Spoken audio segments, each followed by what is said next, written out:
Hello everyone, welcome back to my YouTube channel. और आज मैं आ गई हूँ आप सभी का फेवरेट शो ओ हम नवा तुम देना साथ मेरा का आज का एपिसोड लेकर। तो आज के एपिसोड की शुरुआत में हम देखते हैं जैसे कि अपराजिता की मम्मी और पापा आए थे उसको लेने के लिए। तो उसके पापा उससे कहते हैं कि हमने इस डिवोर्स को मतलब पूरा ऐलान कर दिया है सब जगह पे। जैसे हम तुम्हें लेके आए थे, सॉरी, जैसे तुम्हारी बारात गई थी अपने घर से, वैसे ही हम तुम्हें अभी लेने आए हैं। मेरी अप्पू अपनी फैमिली के पास आ रही है, अपने माँ बाप के पास आ रही है, अपने भाइयों के पास आ रही है, भाई बहनों के पास आ रही है। तो फिर उसकी मतलब कि जो वेलकम है वो तो ग्रैंड होनी चाहिए ना। इसके लिए हम यहाँ पे बारात सब लेके आए हैं तुम्हारे लिए, तुम्हें हमारे घर लेके जाने के लिए। तुम हमारे घर पे आ रही हो, मतलब हम सब साथ में रहेंगे, ये कोई फेस्टिवल से तो कम नहीं है। तो वहाँ पे अपू बहुत ज़्यादा खुश हो जाती है। वो अपनी माँ को गले से लगाती है और कहती है कि मुझे आपका साथ भी मिल गया, आप लोग भी मुझे मिल गए। तो इसी के साथ वो लोग बहुत खूब एंजॉय करते हैं बारात में। बैंड बाजा वाले भी आए होते हैं तो वो लोग खूब डांस करते हैं। एंड देन ये सब देख के रक्षित भी खुश हो जाता है, विवान भी खुश हो जाता है, सब लोग बहुत खुश रहते हैं। और वो अपने घर आ जाते हैं एंड विवान पैसे दे देता है उन लोगों को और उसकी माँ उसकी आरती उतार के अंदर लेके जाती है। और जो लोग नाच ही रहे होते हैं, जो लोग उसको अच्छा अच्छा बोल रहे होते हैं, वो आंटीज़ अभी बातें कर रही हैं कि अभी इसकी माँ ने इसे एक्सेप्ट किया वो तो ठीक है, लेकिन इसे इस तरह से ग्रैंड वेलकम करके यहाँ पे नहीं लाना चाहिए था। क्योंकि हमारी बेटी क्या सीखेंगी इनसे, मोहल्ले में एक ऐसी डिवोर्सी है तो ये सब का असर हमारी लड़कियों पे भी पड़ेगा। तो तुम अगर अपनी रश्मि को इस घर में दे रहे हो तो तुम्हें बहुत ही ज़्यादा सोचना पड़ेगा। तुम्हें अविनाश से इसकी शादी कराने से पहले बहुत ज़्यादा खुद को जाना पड़ेगा कि तुम किस चीज़ से तुम्हें फेस करना पड़ेगा। एक बिन ब्याही डिवोर्सी यहाँ पे है तो तुम्हें सोचना पड़ेगा तुम्हारी बेटी के लाइफ के बारे में। तब वहाँ ललित की माँ आ जाती है और वो कुछ बोलने लग जाती है। तो वो लोग कहते हैं कि आप चुप ही रहिए। तो वो कहती है कि तुम कहाँ से चुप हो, तुम भी तो मेरे बहू के बारे में बात कर रहे हो। तो वो कहती है कि उसने ललित को बस ऐसे ही नहीं छोड़ती है। वो रक्षित के साथ बुरी रात बिताई थी उसने, वो अकेले थी एक पराये मर्द के साथ, इसीलिए शायद उन लोग के बीच में कुछ हुआ होगा, इसलिए वो मेरे ललित को छोड़ रही है। मेरा ललित इतना ख़राब नहीं है जितना तुम लोग बना दिए हो। तो उन लोग को भी लगता है हाँ ये सही बोल रही है कि वो रक्षित अभी भी तो उसी के घर में ही है, अपराजिता के साथ ही था वो जब वो आंटीज़ आई थी। दूसरी तरफ हम देखते हैं कि हीरा बोल रही होती है कि मैं उसके साथ गाड़ी में जाने ही वाली थी एंड वो अपराजिता उसके बाजू में आके बैठ गई, उसने मुझे टोटली इग्नोर कर दिया। एंड जब हम अभी उसके घर पे थे, जब उसकी टेक केयर कर रहे थे, आंटी अंकल सब लोग थे वहाँ पर, लेकिन वो सिर्फ अपराजिता का नाम लिए जा रहा था। तो उसकी मासी कहती है कि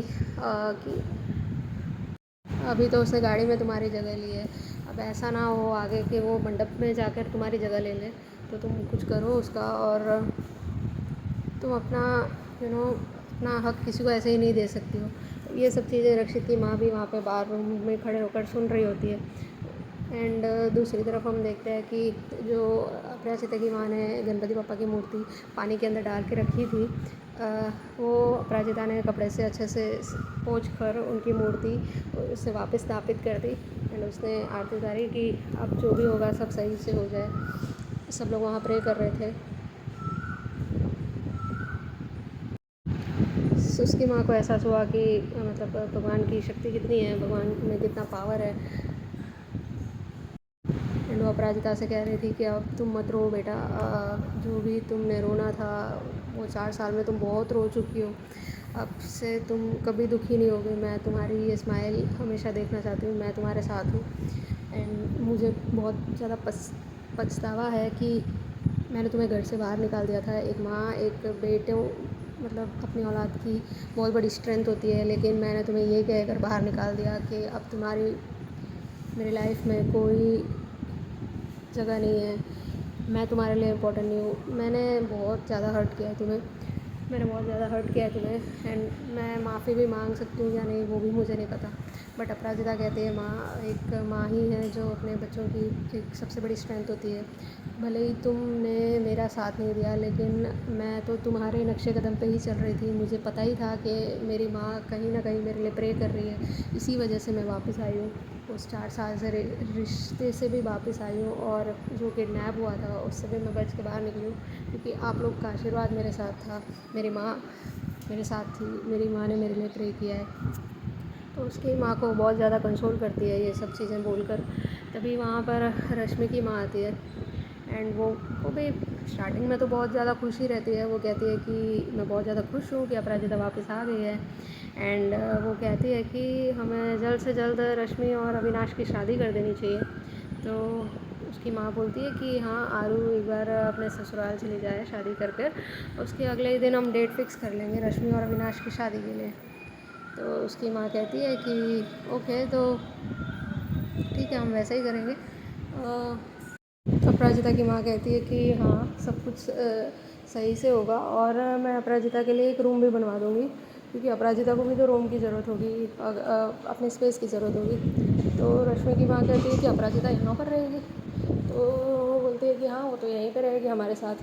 वो कहती है कि जब रश्मि यहाँ पे आ जाएगी शादी करके, तो अपराजिता का यहाँ रहना बिल्कुल अच्छी बात नहीं है, लोग क्या बोलेंगे और रश्मि को भी दिक्कत होगी इन सब चीज़ों से। तो मैं चाहती हूँ कि अपराजिता अलग रहे, उसका एक अलग घर हो। तो अपराजिता की माँ कहती है कि नहीं वो तो हमारे साथ ही रहेगी।